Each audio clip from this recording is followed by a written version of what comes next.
The oil never stops, a reflection on God's provision.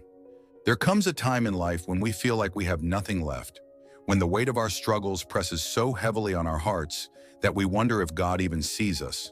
Maybe you've been there. Maybe you're there now, standing in a place where burdens seem too heavy, where no solution is in sight, where you wonder if God has forgotten you. This is where we find the widow in 2 Kings 4, a woman at the end of herself. Her husband was gone, her debts were overwhelming, and the worst part? The creditors were coming for her 2 sons. Imagine the fear, the helplessness, knowing that in just a short time, her boys would be ripped away from her, taken as slaves to pay what she could not. She had no power, no influence, no way out. But she had one thing left: faith. And faith, even when small, is enough to move the hand of God. So she went to Elisha, the prophet of God. With desperation in her voice, she cried out, "My husband feared the Lord, but now he is gone, and the creditors are coming to take my children." She expected a solution, maybe even financial help, but instead Elisha asked her a question. "What do you have in your house?" Nothing. She had nothing. At least that's what she thought. But then she remembered, except a small jar of oil. A little, a drop. Hardly worth mentioning. But in the hands of God, a little is more than enough. Elisha told her to do something strange. He didn't give her money. He didn't make the problem disappear. Instead, he told her to go and gather empty jars from her neighbors. Not just a few, as many as she could find.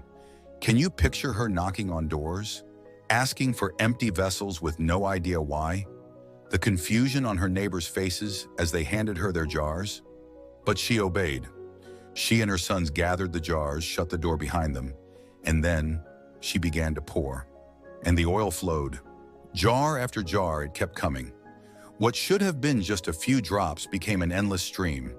Every vessel she borrowed was filled to the brim, and only when there were no more empty jars did the oil stop. She ran back to Elisha, overwhelmed with joy. "Go," he said, "sell the oil, pay your debts, and live on the rest." Her story began with lack, but it ended in abundance.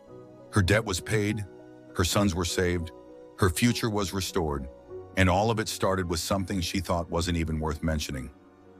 What do you have? Sometimes we look at our lives and see only emptiness. We say, "I have nothing, I have no strength left, I have no hope." But God asks us the same question Elisha asked the widow. What do you have? Maybe you don't have riches, maybe you don't have answers, but maybe you have something small, something you've overlooked, something you've dismissed as not enough. Maybe you have time, maybe you have a gift you've been afraid to use. Maybe you have a heart that is still willing to trust. Because here's the truth. God never asks us for what we don't have. He asks us for what we do. And when we place what little we have in His hands, He multiplies it. The miracle didn't happen when the widow sat in her sorrow. It happened when she took a step of faith. She gathered the jars before she saw the oil. And that's where many of us struggle. We want to see the provision first. We want to know the outcome before we move. But faith doesn't work that way. Faith is borrowing jars when you don't have oil. Faith is preparing for the miracle before you see it happen. Faith is trusting that when you pour yourself out, God will provide more than enough, making room for the miracle. Had the widow refused to gather jars, she would have missed the blessing. Had she doubted and held back, she would have remained in lack. But because she prepared for the miracle before she saw it, she received more than she imagined. How often do we pray for God to move, yet fail to make room for Him to work? We ask for His provision, but do we clear out space in our hearts for Him? We ask for His guidance, but do we remove distractions long enough to listen? We ask for His presence, but do we push aside our pride, our plans, and our fears to truly let Him lead? The truth is, miracles don't come where there is no room for them. If the widow had collected only a handful of jars, the oil would have stopped sooner. If she had hesitated, if she had limited what she was willing to receive, her blessing would have been just as limited. And the same is true for us. When we hold on to our own expectations, our own fears, our own control, we leave no room for God to pour in something greater. So what jars are you holding on to today? Maybe it's time to clear out doubt and replace it with faith.